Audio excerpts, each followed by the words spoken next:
Olá, meu querido, olá, minha querida. Grande dia para todos nós. Você que está aí ao vivo comigo, beijo no seu coração, gratidão sempre. Está acontecendo nesse momento o julgamento de Bolsonaro no Tribunal Superior Eleitoral.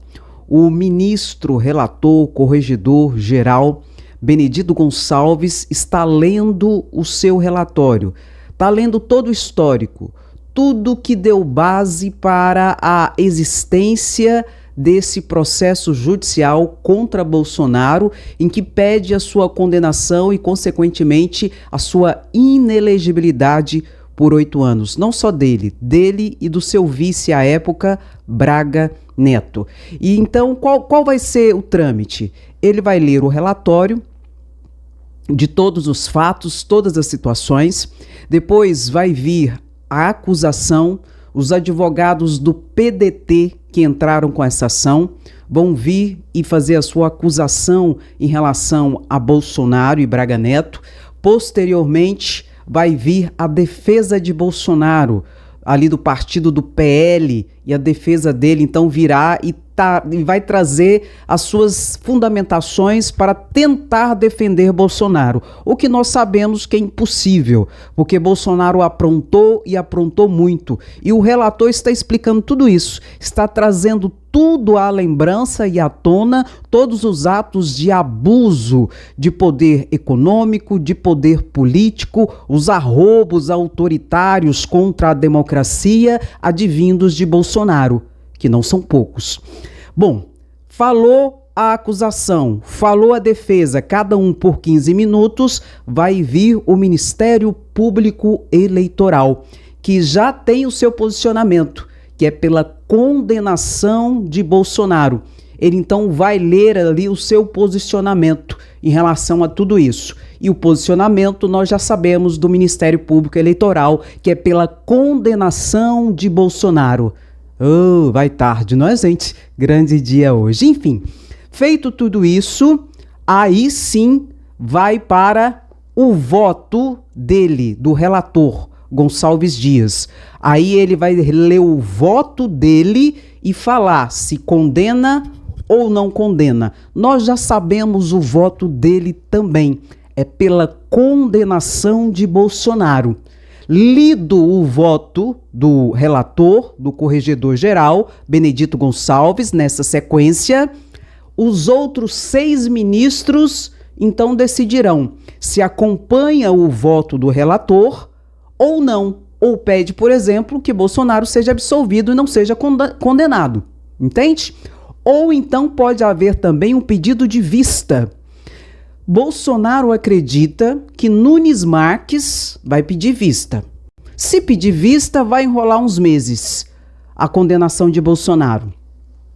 Olha só, pode ser que Nunes Marques peça vista, verdade, pode ser. Mas pode ser que sejamos surpreendidos positivamente e que Nunes Marques não peça vista nesse processo. Porque ele será condenado de qualquer forma.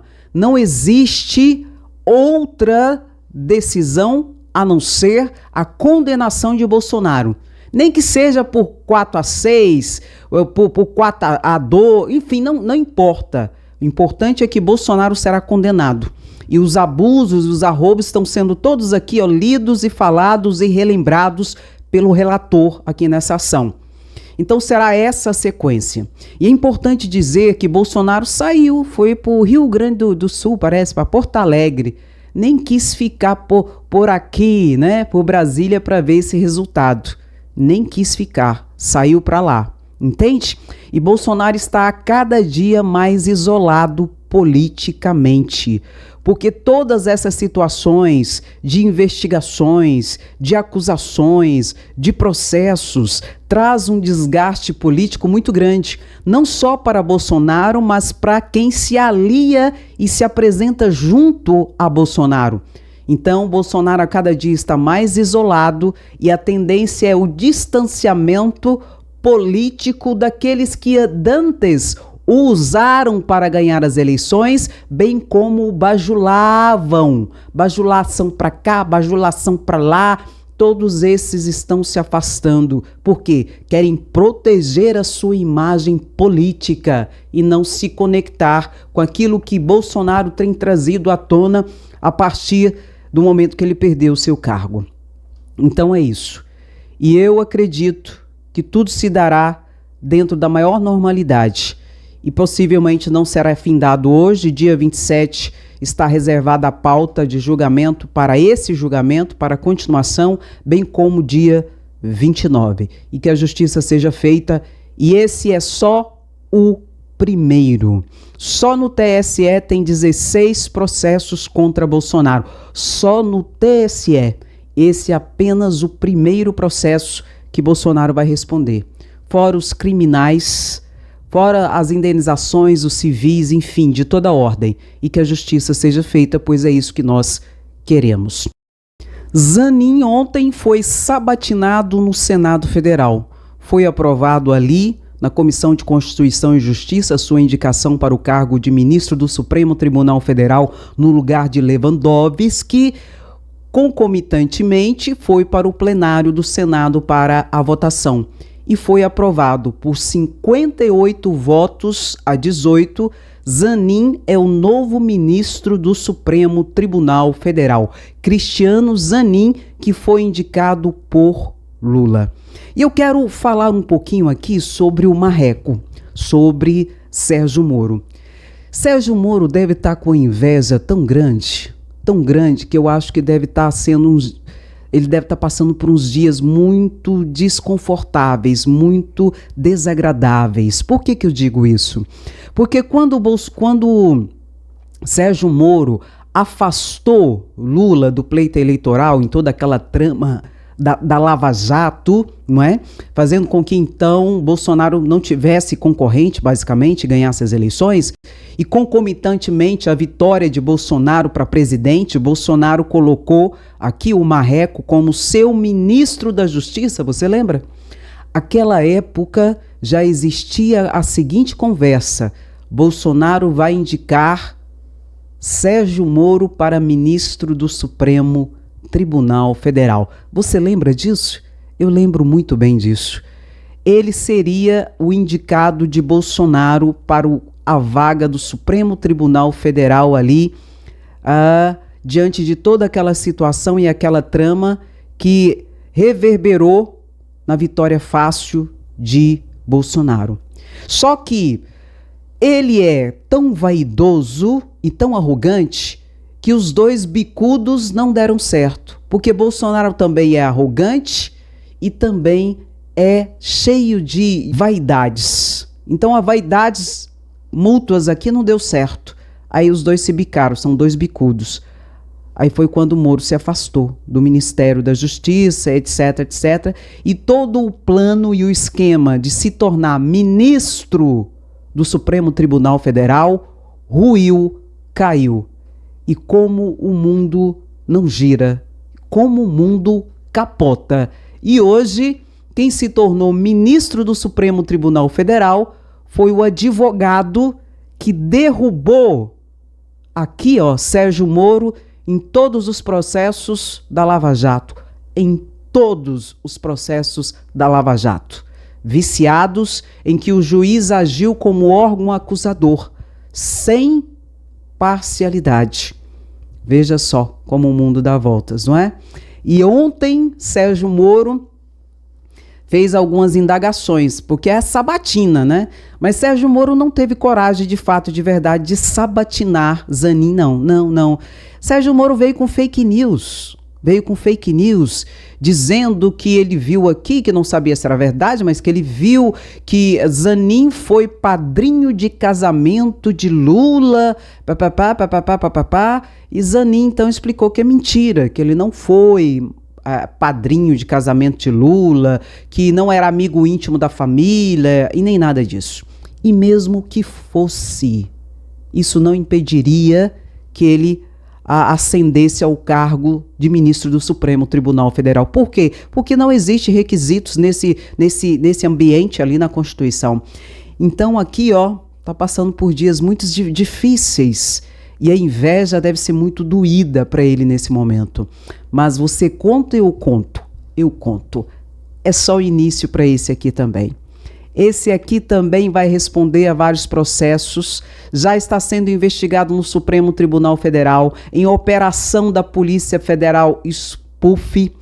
Já está, minha querida, se caminhando ali para que haja concretização da justiça, a cassação do seu mandato e vá para a cadeia, porque trouxe um grande prejuízo e muito possivelmente é o cabeça da maior fraude processual que o Brasil já assistiu.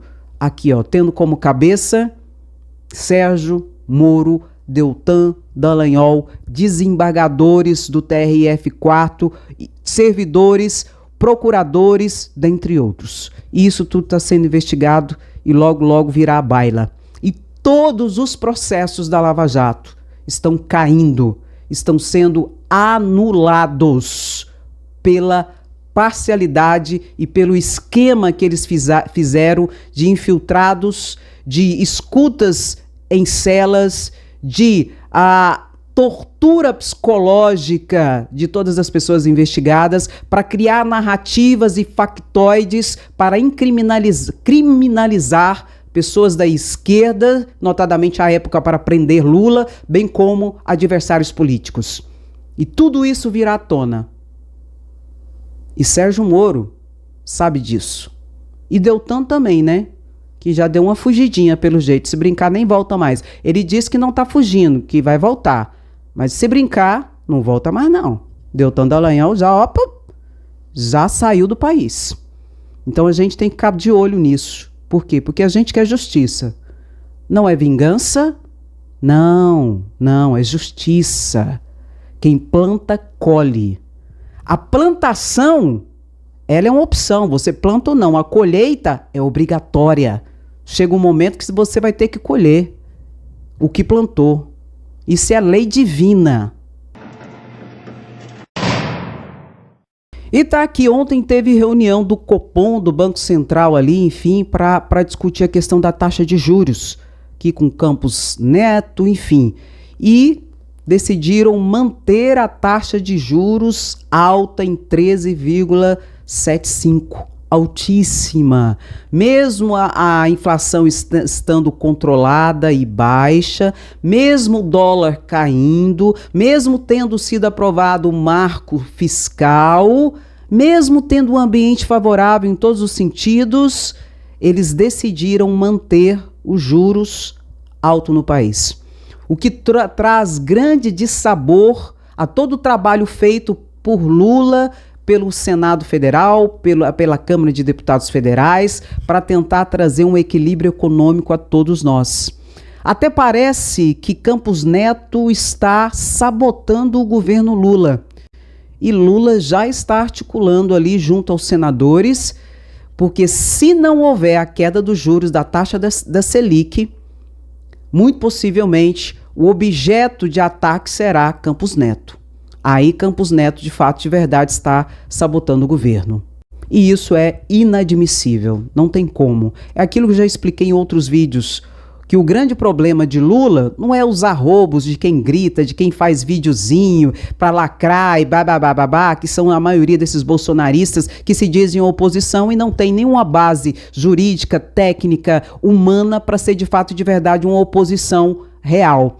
O grande problema de Lula é os infiltrados no poder, como esse aqui, ó, que se faz de santinho, de bom moço, o santinho de pau oco, da entrevista fala manso, aquela falinha dele mansa, de o bom camarada, o bom sujeito, estamos pensando no bem do país, mas na hora de fazer ele não faz.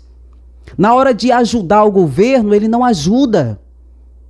Então isso aqui daqui a pouco tem que ser objeto de reprimenda do governo federal a partir de uma articulação séria ali no Senado Federal. Pode derrubar ele, André? Pode. Do mesmo jeito que colocaram, pode derrubar. Porque se continuar desse jeito, não vai ter como, gente. É nadar, o governo está nadando, mas vai morrer na praia. Se o juro continuar alto desse jeito. Porque não existe investimento. Ninguém vai investir. Ninguém vai querer produzir no país, porque os juros são insustentáveis. Então Lula vai ter que ver essa situação com bastante atenção e já está articulando nos bastidores ali para tomar uma posição e uma postura mais contundente, se os juros não vier a baixar o mais próximo possível aí nas próximas semanas. O cenário é positivo, o cenário está favorável, os indicadores estão todos positivos. Logo, não se justifica mais esses juros tão altos no país. O G. Dias, o Gonçalves Dias, aliado de Lula, que estava no GCI, no Gabinete de Segurança Institucional, que tem uns vídeos ali no dia 8 de janeiro, no ataque aos 3 poderes, será ouvido, vai depor na CPMI do dia 8 ali, do golpe ali no Congresso Nacional. Ele vai depor hoje, viu? E vamos ver toda essa situação, porque essa CPMI virou um tiro no pé da oposição, que queria falar de infiltrados, toda aquela balela, e na verdade só está mostrando que os grandes golpistas são quem são de fato. Bolsonaristas que acreditaram nas falas golpistas, incitatórias do chefe mor, que é Bolsonaro. E aqui não tem enganado e nem trouxa, e muito menos gado, para se fazer aqui de besta. A realidade é uma só, e não adianta querer gritar nas redes sociais, falar que eram infiltrados petistas, que o próprio governo Lula queria derrubar o seu governo depois de 8 dias, porque isso é teoria de conspiração, é coisa de maluco. E maluquete, basta Marcos Duval. Por favor. Aqui não, jacaré. E sobre o julgamento de Bolsonaro, meu querido, minha querida, o que você acha? O que você acha? Nunes Marques vai pedir vista ou não vai pedir vista? Deixe o seu comentário, que eu quero saber o seu comentário. Eu sei de uma coisa, pedindo vista ou não pedindo vista, Bolsonaro será condenado. O meu comentário sobre tudo isso não interessa se vai pedir vista, se não vai pedir vista, se vai atrasar uns meses, não interessa. Bolsonaro já é condenado. Esse seria o meu comentário, mas eu quero saber o seu comentário. Deixe o seu comentário, que ele é muito importante. Você que está ao vivo comigo no chat, dá uma paradinha, curte a live e compartilha. Eu acho que eu não pedi. Compartilha e curta, que é muito importante, viu? E beijo no seu coração, meu querido e minha querida. E se você não é inscrito no canal, se inscreva, porque aqui a informação é sempre de forma clara, objetiva e sempre com muita seriedade. Um grande abraço, beijo no seu coração, até o próximo vídeo. Tchau, tchau.